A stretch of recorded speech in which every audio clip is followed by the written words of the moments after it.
They say silence is golden, but in the world of the ultra-elite, silence is a weapon.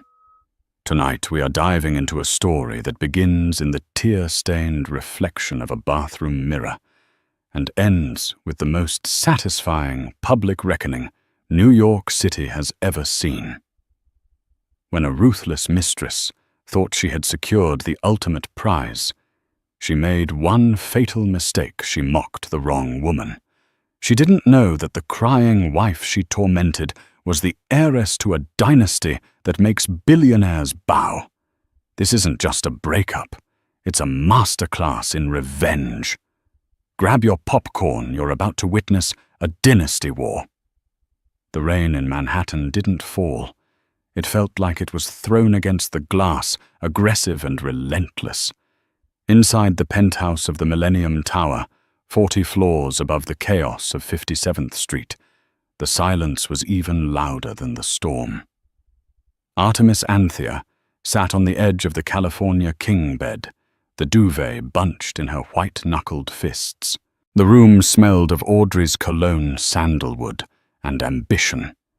It used to be a scent that made her feel safe, wrapped in the arms of the man who had swept her off her feet 5 years ago in a dusty coffee shop in Brooklyn. Now it just smelled like cold calculation. The door clicked open. Artemis didn't look up. She knew the cadence of those footsteps. Heavy, brisk, unapologetic. "You're still not packed," Audrey said. His voice wasn't angry. It was worse. It was indifferent. He walked past her to the walk-in closet, loosening his silk tie as he went. "The movers are coming at 8 tomorrow morning, Artemis. I don't want a scene." Artemis finally looked up. Her eyes were red-rimmed, her face devoid of makeup, her hair pulled back in a messy, defeated bun. She wore an oversized grey cardigan that swallowed her petite frame. To the outside world, she looked like a woman falling apart. "Is that all this is to you, Dom?" she whispered, her voice cracking. "A logistical issue, a scheduling conflict." Audrey stepped out of the closet, holding a fresh tuxedo shirt. He looked at her, really looked at her for the first time in months. But there was no warmth in his hazel eyes, only a clinical assessment. "It's evolution, Artemis," he said, smoothing the shirt. "When we met, I was a junior analyst. You were... you. Sweet, simple, uncomplicated. But Anthea Corp isn't a start-up anymore. We're going public next quarter. I need a partner who can navigate the sharks, not someone who wants to stay home and bake bread." "I supported you," Artemis said, standing up. Her legs felt weak. "When you couldn't make rent, I paid it. When you needed seed money, You gave me your savings," Audrey cut in with a dismissive wave, "and I've paid you back 10 times over in the settlement. You're walking away with $5 million, Artemis. Don't act like a martyr. Most women would kill for that golden parachute." Before Artemis could respond, the front door buzzer rang. Audrey's face changed instantly.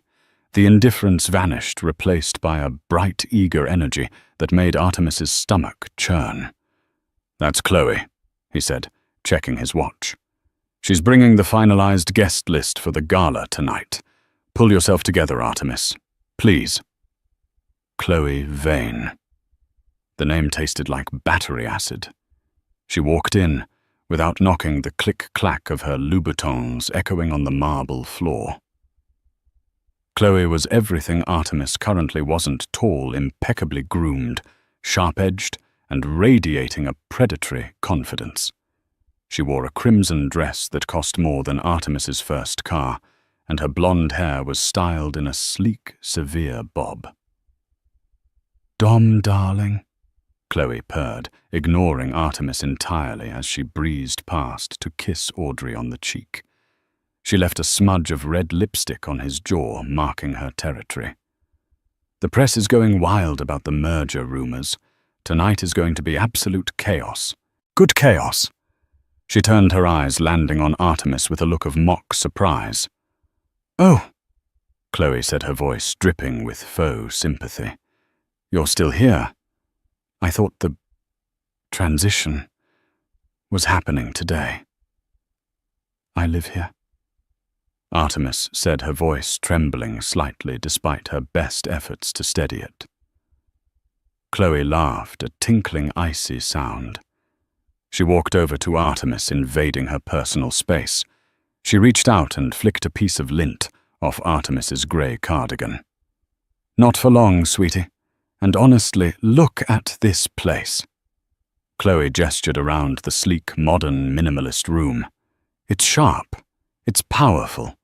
And you—" She looked Artemis up and down, curling her lip. "You're just a little frantic mouse caught in a skyscraper. You don't fit the furniture, let alone the man." Audrey was adjusting his cufflinks in the mirror, watching the interaction but saying nothing. His silence was the loudest betrayal of all. "Dom," Artemis said, ignoring Chloe. "I want to go to the gala tonight." Audrey froze. Chloe burst out laughing. "You—" Chloe scoffed. "Artemis, look in the mirror. You look like you've been crying for 3 days. The theme is midnight in Paris, not suburban depression. You'd be eaten alive. The photographers, the board members, they expect glamour. They expect power. I want closure." Artemis said, her eyes locking onto Audrey's reflection in the mirror. "We built this company's foundation together. I want to see it one last time before I sign the papers. I want to say goodbye properly." Audrey turned around. He sighed, running a hand through his hair. "Artemis, it's a black tie event. The VP of mergers from the Kensington Group might be there. We're trying to impress serious money. You're emotional." The mention of the Kensington Group made Artemis's breath hitch in her throat. She looked down at her hands to hide the sudden flash of panic and something else. Amusement. "I promise I won't cause a scene," Artemis said quietly. "I'll stay in the back. I just want to see you receive the Man of the Year award. Then I'll leave. I'll sign the papers tomorrow morning, and you'll never see me again." Audrey looked at Chloe. Chloe rolled her eyes, checking her nails. "Let her come, Dom," Chloe said, her voice dripping with venomous sweetness. "It'll be good for the press to see you're on amicable terms with the ex. Plus it'll highlight the upgrade when I'm standing next to you. Just make sure she stays near the buffet tables." Audrey nodded, relieved to have permission. "Fine, but find something decent to wear. And fix—" he gestured vaguely at her face. "Fix the eyes. The car leaves at 7. If you're not ready, we leave without you." Audrey and Chloe swept out of the room. Chloe laughing at something Audrey whispered in her ear. Artemis stood alone in the silence. She walked to the bathroom and locked the door. She looked at her reflection. Chloe was right. She looked broken, tired, weak. But Chloe was wrong about one thing. Artemis wasn't a mouse. She reached into the pocket of her cardigan and pulled out a small, antiquated flip phone, a burner phone she had kept hidden in a shoebox for 5 years. Her hands weren't shaking anymore.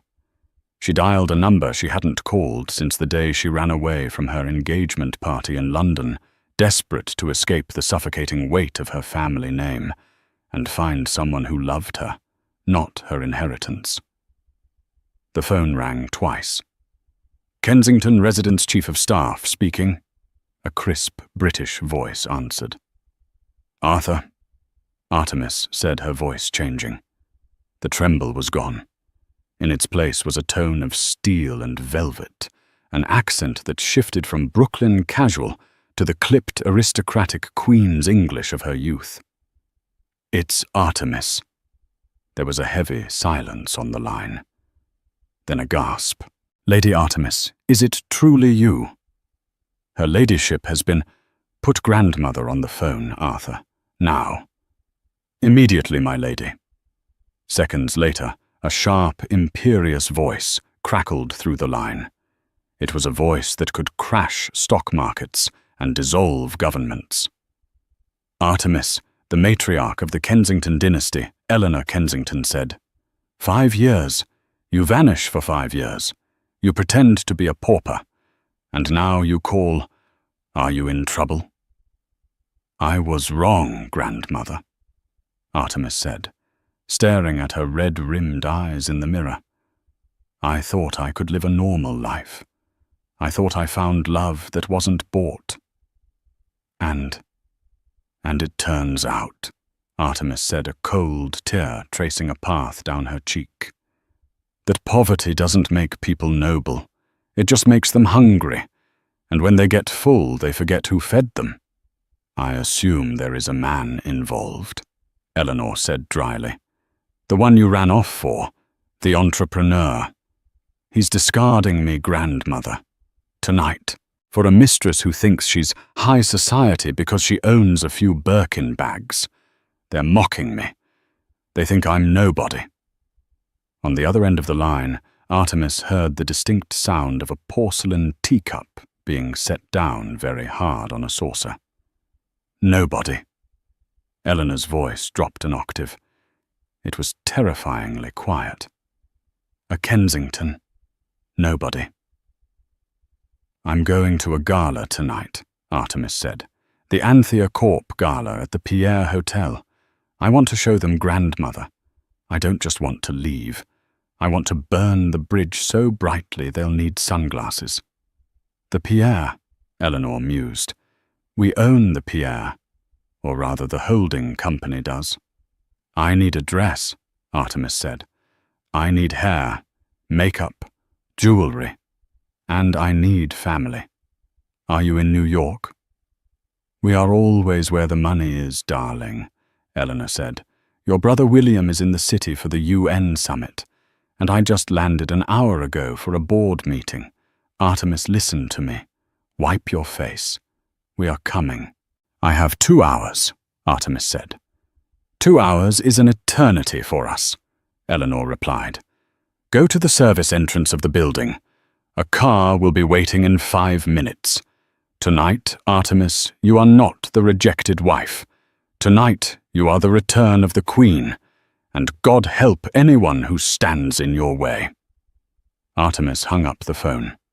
She looked at her reflection one last time. She reached for a towel and wiped the mascara from her cheeks. "Goodbye, Artemis Anthea," she whispered. She straightened her spine, and for the first time in 5 years, Lady Artemis Elizabeth Kensington looked back from the mirror. Artemis took the service elevator down. It smelled of bleach and garbage bags, a stark contrast to the private lift Audrey and Chloe used, which smelled of fresh lilies. It was fitting, she thought. She was being taken out with the trash. But when the heavy steel doors slid open at the ground floor loading dock, the narrative shifted. Parked amidst the delivery trucks and dumpster bins was a vehicle that looked like it had been carved from a single block of obsidian. A Rolls-Royce Phantom 8, extended wheelbase with curtains drawn tight. 2 men in suits that cost more than Audrey's entire wardrobe stood by the rear door. They weren't hotel security. They were private military contractors. One of them stepped forward, a giant of a man with a scar running through his eyebrow. He bowed his head slightly. "Lady Artemis," he said, his voice a low rumble. "Welcome back. Mrs. Kensington is waiting at the St. Regis." He opened the door. The interior was a sanctuary of cream leather and lamb's wool carpets. Artemis slid inside, and the heavy door thudded shut instantly, cutting off the noise of the city rain. As the car pulled away, Artemis didn't look back at the Millennium Tower. She looked at her hands. They were still shaking, but now it wasn't from fear. It was from the adrenaline of a dormant identity waking up. The presidential suite at the St. Regis, New York, was a frenzy of controlled chaos. When Artemis entered, it looked less like a hotel room and more like a tactical command center for a fashion offensive. Racks of gowns wrapped in plastic velvet trays of jewelry, guarded by armed security, and a team of 4 stylists were already moving with surgical precision. Sitting in a high-backed velvet armchair by the window sipping a cup of Earl Grey was Eleanor Kensington. At 75, Eleanor was terrifying. She wore a Chanel tweed suit that was vintage 1990s, and her silver hair was coiffed into an immovable helmet of authority. She didn't rise when Artemis entered. She simply lowered her teacup. "You look terrible," Eleanor said flatly. "You've lost weight, and that cardigan is an insult to sheep everywhere." Artemis felt a lump in her throat. She ran across the room and fell to her knees beside the chair, burying her face in her grandmother's lap. "I'm sorry, Grandmama. I'm so sorry." Eleanor's hand covered in soft, age-spotted skin, and a sapphire ring the size of a quail's egg stroked Artemis's hair. For a moment, the iron matriarch softened. "Hush now," Eleanor whispered. "You tried to live a fairy tale, Artemis, but you forgot that in the original stories, the princesses didn't just marry princes. They survived wolves. Now stand up. We have 90 minutes to turn you back into a wolf." A side door opened, and a man walked in. He was tall, with the kind of devastatingly handsome face that graced the covers of Forbes and GQ in the same month. He was adjusting a platinum cufflink. "William," Artemis breathed. Her older brother, the current CEO of Kensington Global and arguably the most eligible bachelor in Europe, grinned. He walked over and pulled Artemis into a crushing hug. He smelled of rain and expensive scotch. "I should kill him," William murmured into her hair, his tone conversational but his muscles tense. I can buy the building he lives in and evict him by midnight.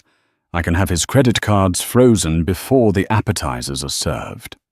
"No," Artemis said, pulling back. Her eyes were dry now. "That's too easy. He thinks I'm weak-willed. He thinks I'm a liability. I want to show him exactly what he lost." William looked at Eleanor. Eleanor nodded once. "Very well," William said. He snapped his fingers.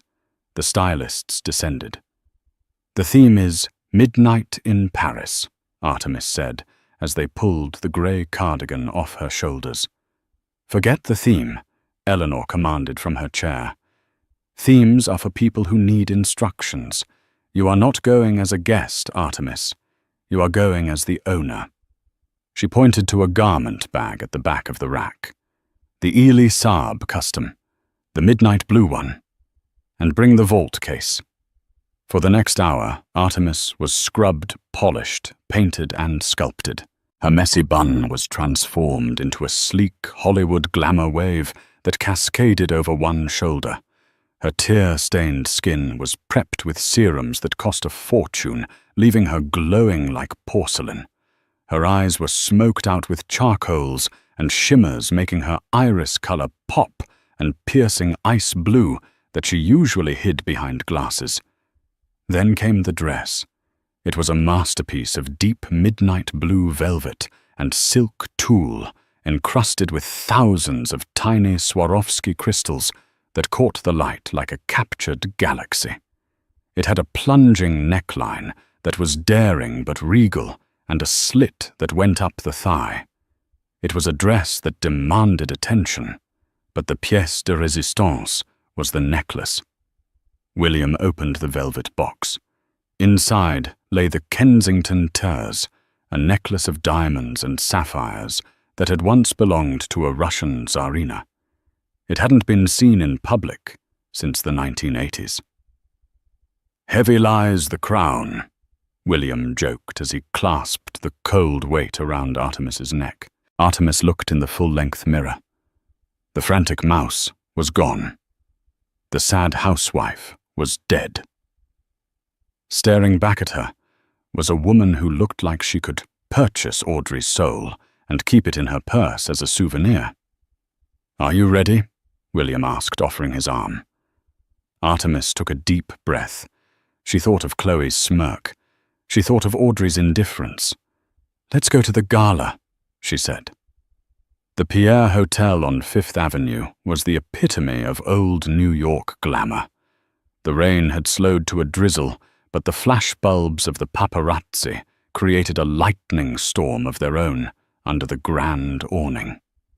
Inside the ballroom, Audrey Anthea was in his element, or so he thought. He held a glass of champagne, shaking hands with board members and potential investors. He looked handsome in his tuxedo, but there was a sheen of sweat on his forehead. "Relax, Dom," Chloe whispered, clutching his arm. She looked stunning in her red dress, but up close, the fabric looked a little too bright, a little too desperate for attention. "You've got this. The award is in the bag."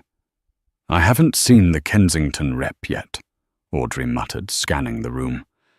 "The rumor is they're sending a senior partner. If I can lock down that partnership tonight, the IPO valuation doubles." "Forget business for a second," Chloe laughed, clinking her glass against his. "Look at us. We're the king and queen of this room. And to think you were worried about Artemis showing up." Audrey let out a short, derisive laugh. She probably took one look at the rain and went back to bed with a tub of ice cream. It's better this way. She would have been an embarrassment. "Total embarrassment," Chloe agreed. "She has no style, no presence, she's just background noise." Suddenly the ambient chatter in the room changed. It wasn't a silence. It was a shift in frequency. The murmuring near the entrance stopped, then rippled outward like a wave. Heads turned. Drinks were lowered. The music from the live jazz band faltered for a split second before recovering. Audrey frowned. "Who is that, a celebrity?" He stood on his toes to see over the crowd. The main doors of the ballroom, usually kept open, had been briefly closed by the venue staff to prepare for a VVIP arrival. Now they swung open. First came the security detail, 4 men who moved with a fluidity that screamed, "Don't touch." Then William Kensington walked in. A collective gasp went through the room. William was business royalty. He was the kind of man billionaires wanted to be. His presence at a mid-tier gala like this was baffling. He wore a tuxedo that fit so perfectly, it made every other man in the room look like they were wearing rentals. "Oh my God!" Audrey hissed, gripping Chloe's arm. "That's William Kensington, the CEO himself. He didn't send a rep. He came personally." "Go say hi," Chloe urged, her eyes widening at the prospect of meeting a global icon. "Wait," Audrey said, squinting. "He has someone with him." William stopped at the top of the short staircase leading down to the dance floor. He turned slightly and offered his hand to the woman behind him. Lady Artemis stepped into the light. For 3 seconds, nobody recognized her. They saw the dress, the midnight blue velvet that seemed to absorb the room's oxygen. They saw the diamonds, the legendary Kensington sapphires, blazing at her throat. They saw the face of a high-fashion model poised cool and utterly terrifying in her beauty. Audrey felt his brain short-circuit. He knew the shape of that face. He knew the curve of that jaw. But it wasn't possible. The woman he left crying in a grey cardigan 3 hours ago couldn't be this goddess dripping in millions of dollars of jewelry. "Who is that?" Chloe whispered, a hint of jealousy sharpening her voice. "Is that a new supermodel?" Artemis scanned the room. Her eyes icy sharp, intelligent, swept over the crowd of investors and sycophants. Finally, her gaze locked onto Audrey. She didn't smile.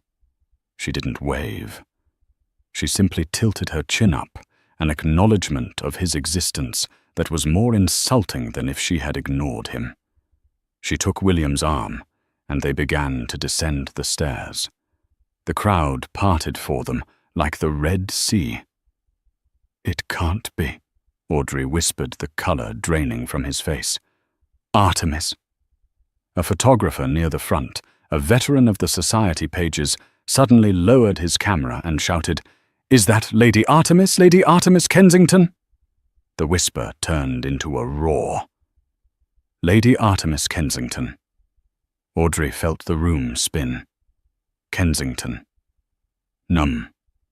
Her last name was Anthea. Before that, it was... He tried to remember.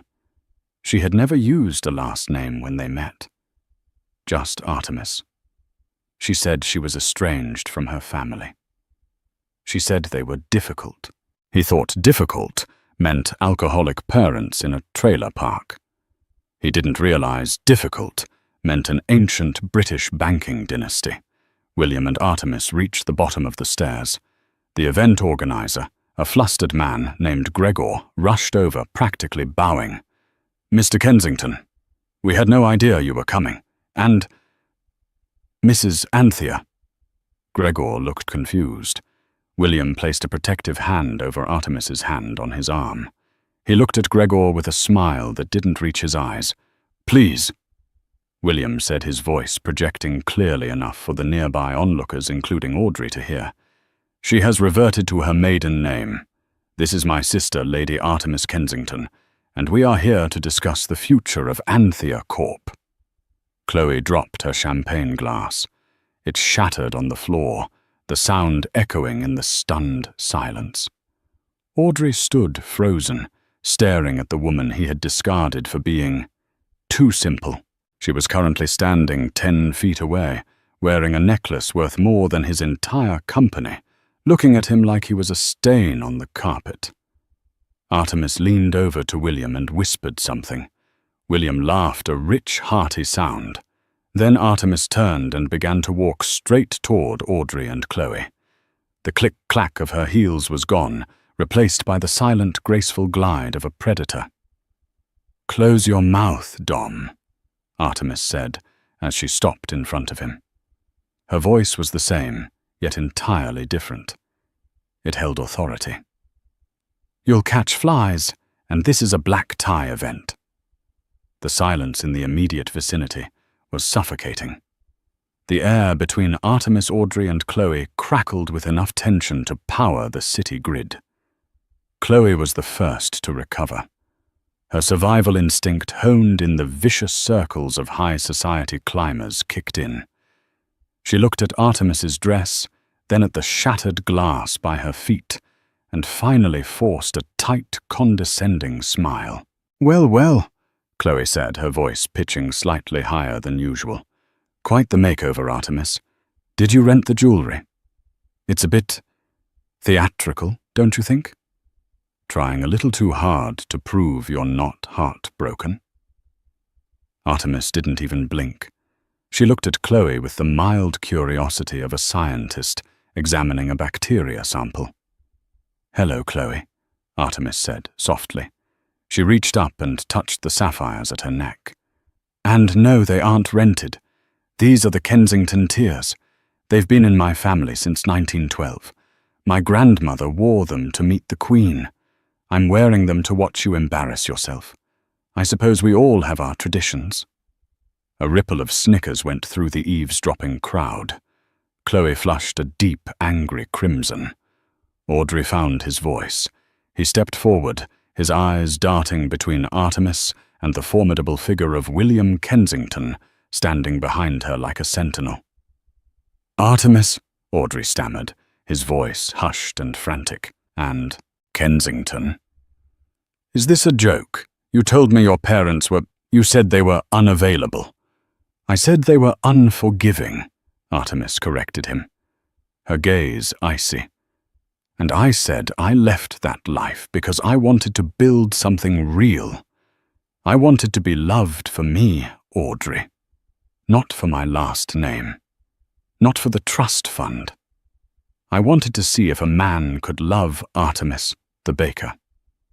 Artemis, the supportive wife. She took a step closer to him. He smelled of fear now. And you did, she continued, for a while, until the money started coming in.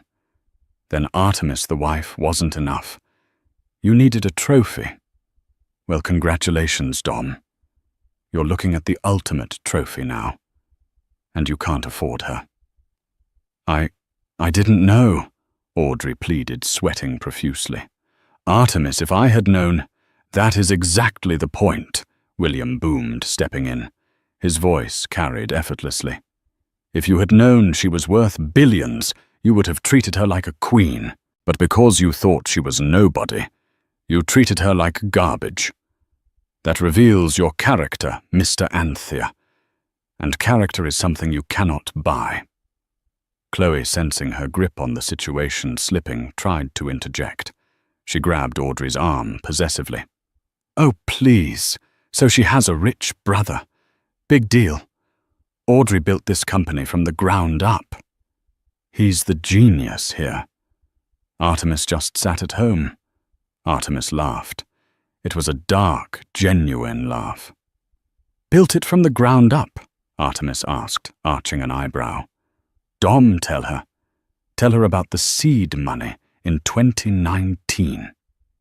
Audrey went pale. Artemis, don't. Tell her about the anonymous angel investor who bailed you out when the FDA approval stalled in 2021.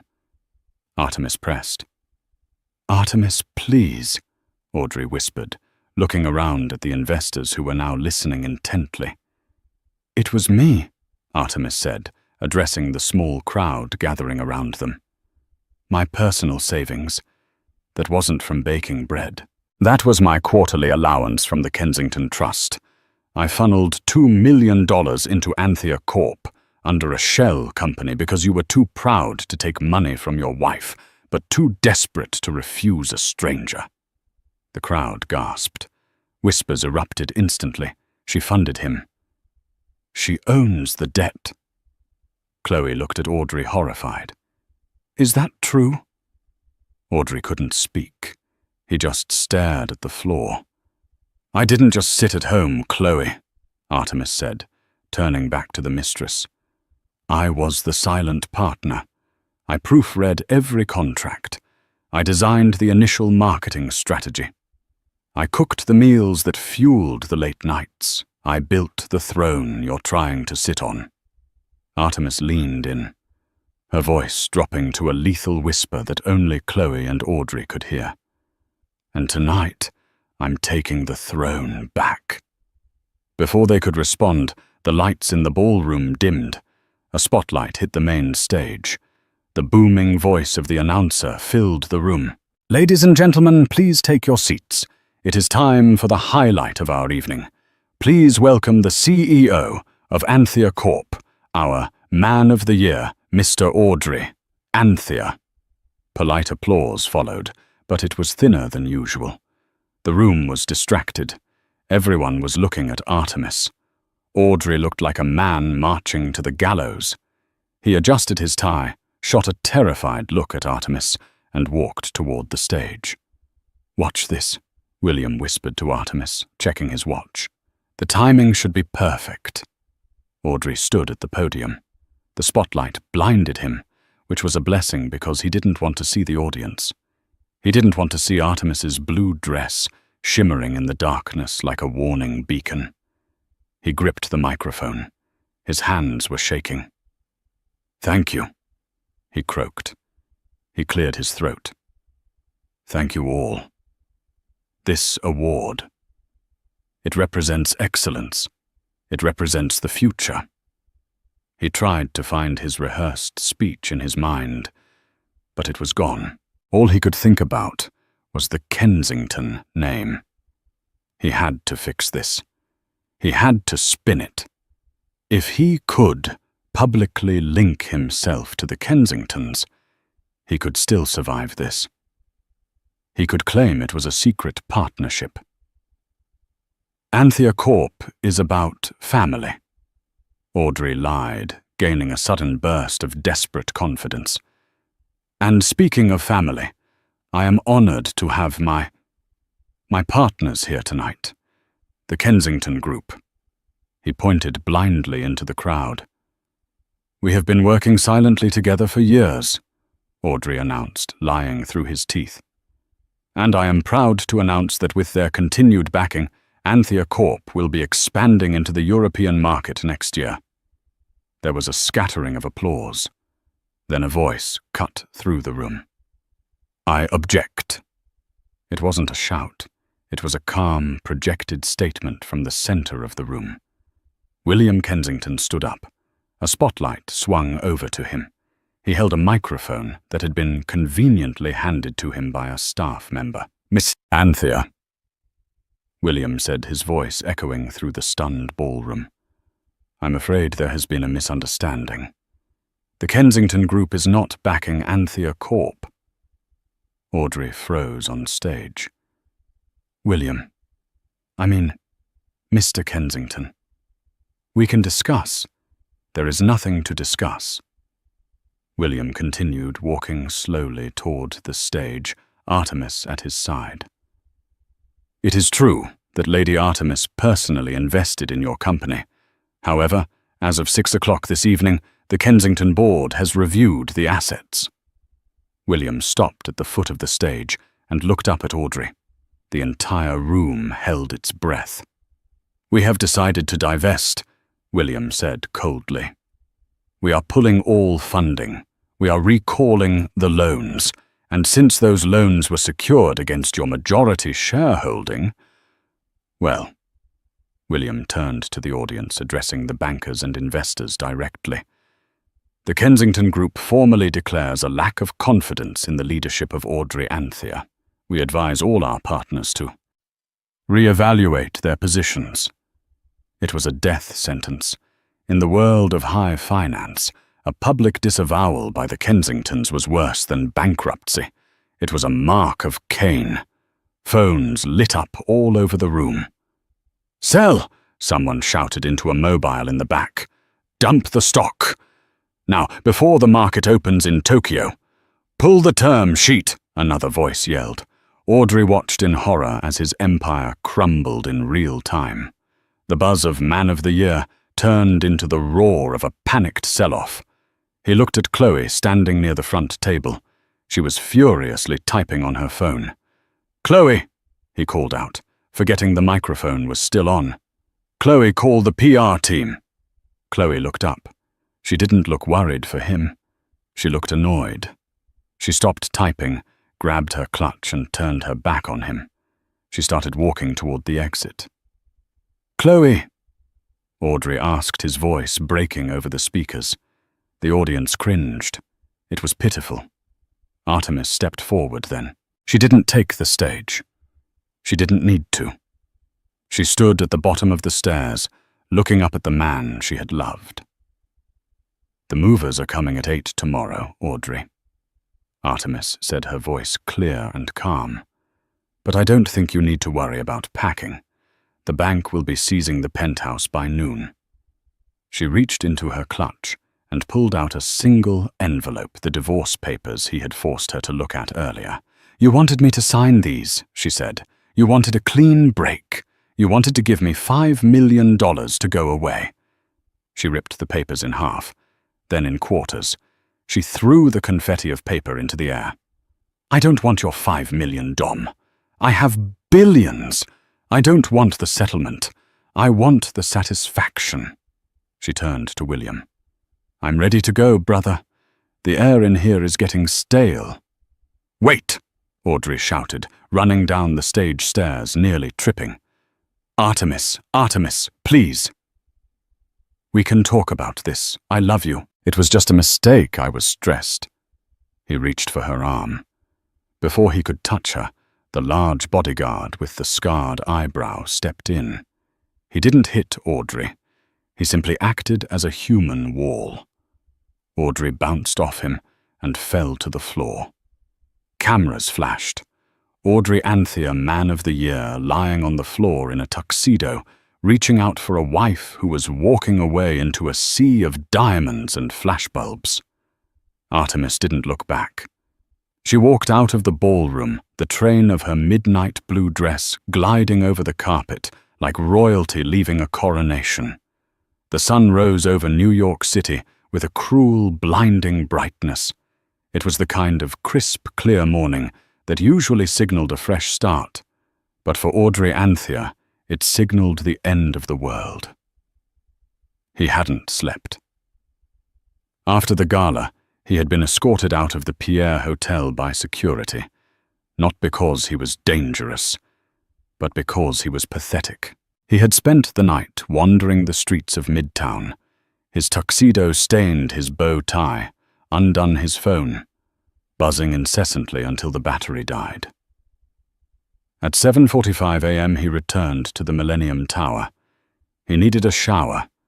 He needed to charge his phone. He needed to call Chloe and explain that this was all a temporary setback. Surely once the shock wore off, the board would realize they needed him. He was the visionary. He stepped into the elevator and pressed the button for the penthouse. Nothing happened. He pressed it again. The button didn't light up. "Problem, sir." Audrey spun around. Standing behind him in the lobby was the building manager, a man named Frank, who Audrey had tipped generously every Christmas. Frank didn't look friendly today. He looked pitying. "The fob isn't working, Frank," Audrey said, trying to sound authoritative. "Reset the lift." "I can't do that, Mr. Anthea," Frank said, clutching a clipboard. "The leaseholder has updated the access codes. You've been locked out." "Leaseholder, I'm the leaseholder," Audrey shouted, his voice cracking. "I pay the rent." "Actually," a sharp female voice cut in from the concierge desk. Audrey turned to see a woman in a grey power suit approaching. She handed him a legal envelope. "You paid the rent from a joint account," the woman said. "An account funded primarily by transfers from SEK Holdings. That stands for Artemis Elizabeth Kensington. When the bank froze your business assets at midnight due to the stock crash, the automatic debit for the penthouse failed. The lease reverted to the guarantor." "Who is the guarantor?" Audrey whispered, though he already knew. "Lady Artemis Kensington," the woman said. "She has authorized the movers. They are upstairs now." "Movers?" Audrey felt sick. "But my things—" "Your personal effects are being boxed and moved to a storage facility in Queens," Frank added gently. "Here is the address. You have 30 days to claim them before they are auctioned." Audrey took the slip of paper. Queens. He stumbled out of the building dazed. He needed to find Chloe. Chloe would understand. She had her own apartment in Soho. He could stay there. They could rebuild. She loved him. He found a charging station at a nearby coffee shop. As soon as his phone flickered to life, the notifications nearly crashed the device. Bloomberg Anthea Corp stock plummets 70% in pre-market trading. TMZ'd billionaire heiress humiliates cheating. Husband at Gala, video viral. Page 6. Who is Lady Artemis? The secret Kensington dynasty member revealed. He ignored them all and dialed Chloe. "The number you have dialed is no longer in service." He frowned and opened Instagram. He went to Chloe's profile. There was a new photo posted 3 hours ago. It was a selfie of Chloe on a private jet, holding a glass of champagne. She was smiling, looking unbothered. The caption read, "Dodged a bullet." Dohust en tansaurs to Mykonos. Hashtag single life. Hashtag know your worth. Hashtag no broke boys. She hadn't just left him. She was monetizing the breakup. She had tagged herself as single and blocked him. Audrey sat on the hard wooden chair of the coffee shop, surrounded by people rushing to work. He looked at the empty screen of his phone. He had no wife, no company, no mistress, no home. And then a video autoplayed on his news feed. It was the clip from last night. Artemis in that blue dress ripping up the settlement papers. "I don't want your 5 million, Dom. I have billions." He put his head in his hands, and for the first time since he was a child, he wept. Not for Artemis, but for the realization that he had held a winning lottery ticket in his hand for 5 years, and he had thrown it away for a counterfeit.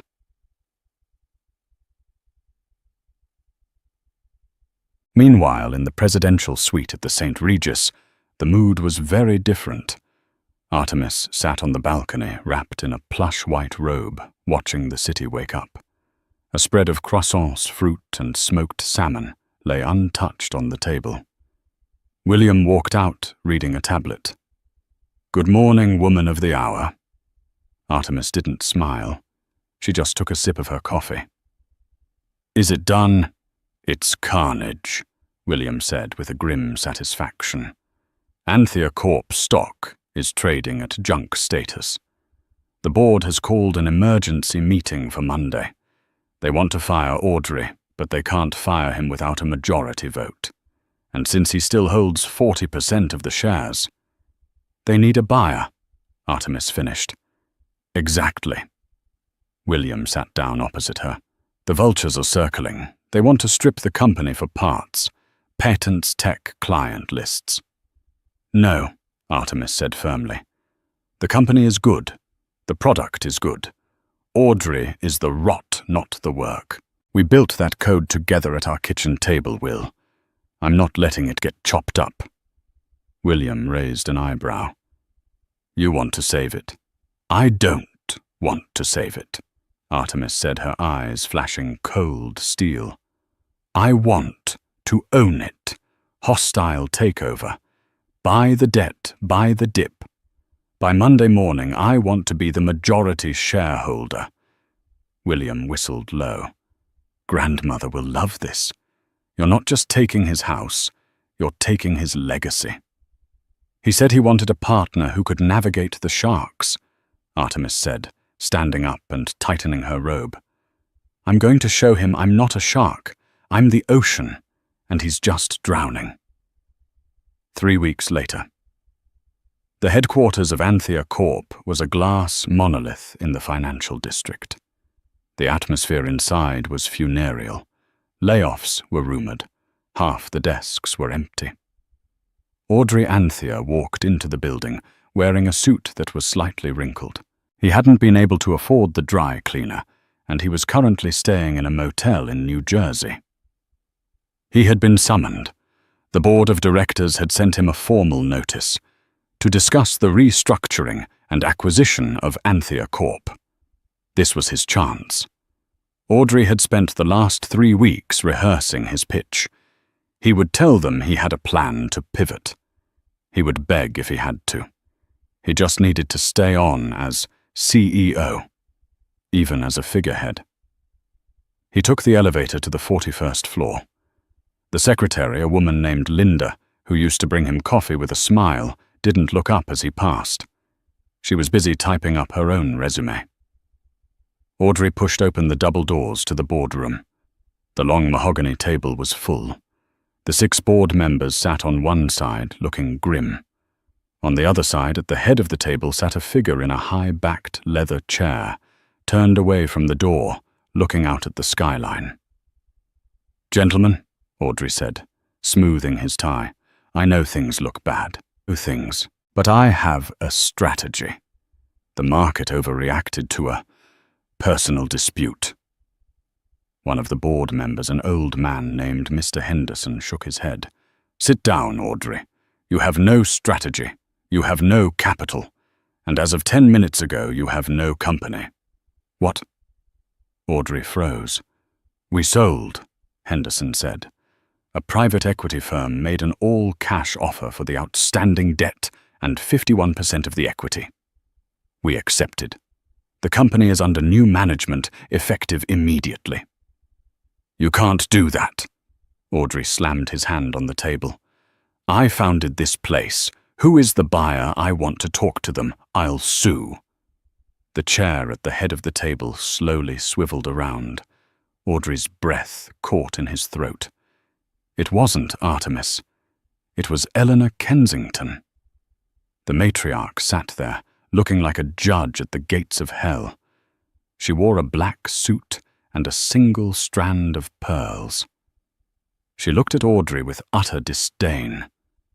You... Audrey gasped. Eleanor chuckled dryly. Heavens, no. Heavens. I'm retired. I'm just here to ensure the transition is smooth. I'm merely the advisor. Then who? Audrey asked, looking around wildly. The side door to the boardroom opened. Artemis walked in. She wasn't wearing the glamorous gown from the gala, nor the frumpy cardigans of her past. She wore a tailored white suit, sharp and immaculate. Her hair was pulled back in a severe professional bun. She held a tablet in one hand and a Starbucks cup in the other. She didn't look at Audrey. She walked straight to the head of the table as Eleanor stood up and moved to the side. Artemis sat down in the CEO's chair. She placed the Starbucks cup on the table. It made a solid thud in the silence. Artemis, Audrey whispered. Lady Artemis, she corrected him, not looking up from her tablet. Or Miss Kensington, if we are being formal, which we are. She swiped on the screen. Mr. Anthea, we have reviewed your tenure as CEO. Gross mismanagement of funds, unauthorized use of company accounts for personal entertainment, public conduct unbecoming of an officer. She finally looked up. Her blue eyes were clear. There was no love left in them. There wasn't even hate, just business. You are terminated for cause, Artemis said, effective immediately. You can't fire me, Audrey said, his voice trembling. I'm the founder. You were the founder, Artemis said. Now you are a liability. Security is waiting to escort you out. Artemis, please. Audrey took a step forward. We were married.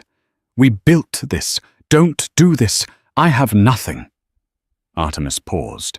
She leaned forward, interlacing her fingers. You have exactly what you had when I met you, Dom, she said softly. You have your ambition, you have your arrogance, and you have your freedom. You didn't want a wife, remember. You wanted to climb. Well, she gestured to the door. Start climbing, from the bottom. 2 security guards stepped forward. Audrey looked at the board members, but they looked away. He looked at Eleanor, who was sipping tea. He looked at Artemis. She had already gone back to reading her tablet. Audrey turned and walked out. The doors clicked shut behind him. Inside the room, the silence stretched for a moment. Well handled, Eleanor noted. Agenda item number 2. Artemis said, her voice steady, though her hand shook slightly as she reached for her coffee. Rebranding. I think it's time we took the name Anthea off the building. Agreed, Mr. Henderson said quickly. What do you propose? Artemis looked out the window at the city she now conquered. Phoenix, she said. Phoenix Innovations. Because we rose from the ashes. 1 year later. New York City was dressed in snow, a stark contrast to the rainy night that had washed away Artemis Anthea's old life. Tonight, the city was glittering. It was the night of the annual Phoenix Charity Ball, an event that had rapidly become the most exclusive ticket in Manhattan. Hosted by Phoenix Innovations, the tech giant that had risen from the ashes of the defunct Anthea Corp, the Gala, was dedicated to funding scholarships for underprivileged women in business. Outside the Metropolitan Museum of Art, The line of limousines stretched for 3 blocks. Artemis Kensington stood at the top of the museum steps, greeting guests. She looked different from the woman who had stormed the Pierre Hotel a year ago. That woman had been fueled by rage and adrenaline. This woman was fueled by peace. She wore a simple architectural white gown that whispered power rather than shouted it. The Kensington Tears sapphire necklace was gone, replaced by a simple diamond pendant, a gift she had bought for herself. "Great turnout," William said, appearing beside her. He held a glass of sparkling water. "Grandmother is inside holding court. I think she's terrifying the mayor." Artemis smiled. "She's just negotiating tax breaks for the new headquarters will. Let her work." "And you?" William asked, looking at her closely. "How do you feel it's the anniversary?" Artemis looked out at the snowy skyline. "I feel light. I spent so long carrying his expectations, his failures, his ego. I forgot how easy it is to just walk when you're not carrying a dead weight." "Speaking of dead weight," William murmured, nodding toward the bottom of the steps. "Don't look now, but I think the valet service is short-staffed." Artemis looked down. The event planners had hired an external valet company to manage the hundreds of luxury cars. Down on the pavement, bundled in a thick, ill-fitting company jacket, a man was jogging to open the door of a Bentley. He looked older. His hair was thinning, and the arrogance that used to define his posture was gone, replaced by a hustle born of necessity. It was Audrey. Artemis felt a strange sensation. She waited for the anger. She waited for the pain. She waited for the vindication. But she felt nothing. Just a mild surprise, like seeing an old coat she used to wear in a thrift store window. "Do you want me to have him removed?" William asked, his voice hardening. "No," Artemis said. "He's working. Let him work." Later that night, as the ball wound down, Artemis walked to the curb to wait for her car. The snow was falling harder now. A figure jogged up, head down, clutching a set of keys. "Your vehicle, ma'am. It's the... The man froze. He looked up. Audrey stared at Artemis. Snowflakes caught in his eyelashes. He was shivering, whether from the cold or the shock it was impossible to tell. Artemis stood under the heater of the awning, warm and radiant. Audrey stood in the slush. "Artemis," he breathed. A cloud of vapor escaped his lips. He looked at her with a hunger that was painful to witness. It wasn't just regret. It was the realization of a life permanently lost. He looked at the museum behind her. The music drifting out, the warmth, the success. It was a world he used to own, and now he was just parking cars for the people who lived in it. "Hello, Audrey," Artemis said. Her voice was kind, which was the cruelest thing she could have offered. I read about the IPO, Audrey stammered. "Phoenix is doing well. The tech is incredible."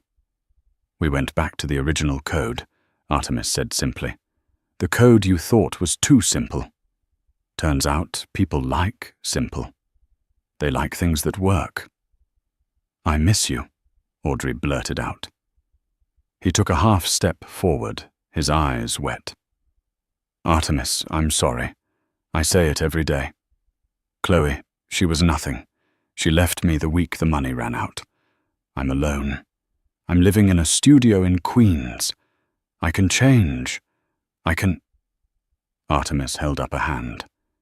It was a gentle motion, but it stopped him cold. "Audrey," she said, "you're looking for the woman who cried in the bathroom. You're looking for the woman who needed you to validate her existence." She stepped closer, just out of the reach of the falling snow. "She doesn't live here anymore." A sleek black car pulled up. The driver, Artemis's personal security, stepped out, and took the keys from Audrey's trembling hand. Artemis opened the back door. She paused and looked at Audrey one last time. She didn't offer him money. She didn't offer him a job. She didn't offer him pity. "Drive safe," she said. She got in. The door closed with a solid, expensive thud. Audrey stood on the curb, clutching the $5 tip the previous guest had given him. He watched the tail lights of the car disappear into the snowy night, fading away just like his future had. He stood there for a long time until the valet manager shouted at him to move the next car. "Moving!" Audrey yelled back, wiping his face with his sleeve. He turned back to the grind, a ghost in the city he once thought he ruled. And high above him in the penthouse of the world, the Queen had finally stopped crying. And that, my friends, is how you handle a betrayal. Artemis didn't just get revenge. She got herself back, which is the most expensive luxury of all. Audrey learned the hard way that when you trade a diamond for a rock, just because the rock is shiny, you end up with nothing but a pocket full of dust. It's a reminder to all of us, your value doesn't decrease based on someone's inability to see your worth. Sometimes the trash takes itself out, and sometimes it even parks your car a year later. What would you have done if you were Artemis? Would you have helped Audrey at the end, or did he get exactly what he deserved? Let me know in the comments below. I read every single one. If you enjoyed this story of justice and karma, please hit that like button. It helps the channel so much. And don't forget to subscribe and ring the bell so you never miss a story. We have a shocking tale coming up next week about a runaway bride and a secret lottery ticket that you won't want to miss. Until next time, stay strong, stay smart, and remember, silence is the loudest scream.